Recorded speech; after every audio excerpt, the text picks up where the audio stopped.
You know, tin work, my goodness, I went to Santa Fe and I was lucky enough to go and see a collection that was being put together at the Governor's Palace with my dear friend Marilyn Thoma. And it really opened my eyes because there I was looking at these nichos and these crucifixes and all these components that were authentic with the original finish and the colors and the way they were displayed in this room. It was just, it took my breath away. And I thought, oh my God, this is just unbelievable.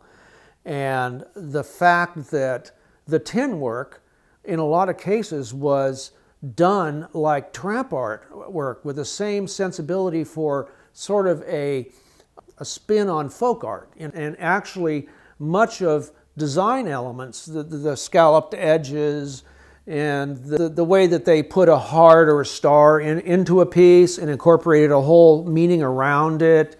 There was a definite link. It was like tramp art and tin work were cousins in my mind. And, you know, immediately I started thinking of designs for pieces.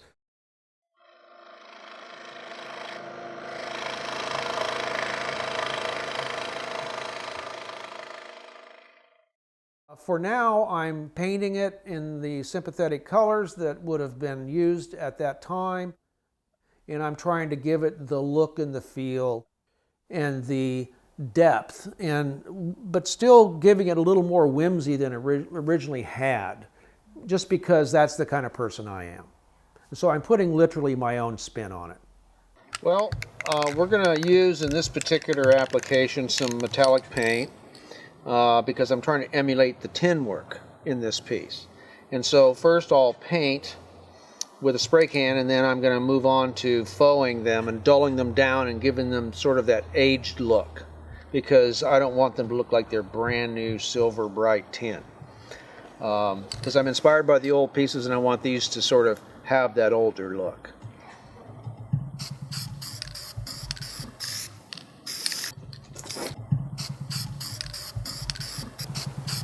I'm adding stylistically more whimsy, more curvilinear aspects, more components that are growing out of it. In other words, where there was a single layer before with an appendage, I will maybe take it and morph it into 2 or 3 appendages, expanding as if growing out of the piece. New Mexican tin work is absolutely fabulous, and the fact that it's survived so long, and the techniques used parallel many of the folk art techniques used in tramp art, and it has its own magical quality.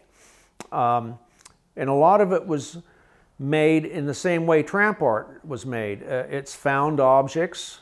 They used lard cans. Tramp art used cigar boxes. There was a pair of tin snips, there was some stamps, there was a hammer, maybe 2 or 3 weights of hammers to stamp with.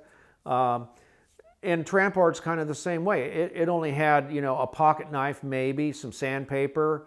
It might have had a pattern so you could trace and repeat that pattern if you needed 5 or 6 little widgets to make it up. And so there's a lot of similarities. And I like the fact that you can look at the back of a piece of New Mexican tin work and sometimes see the stamp from the maker, the lard can maker, or what have you.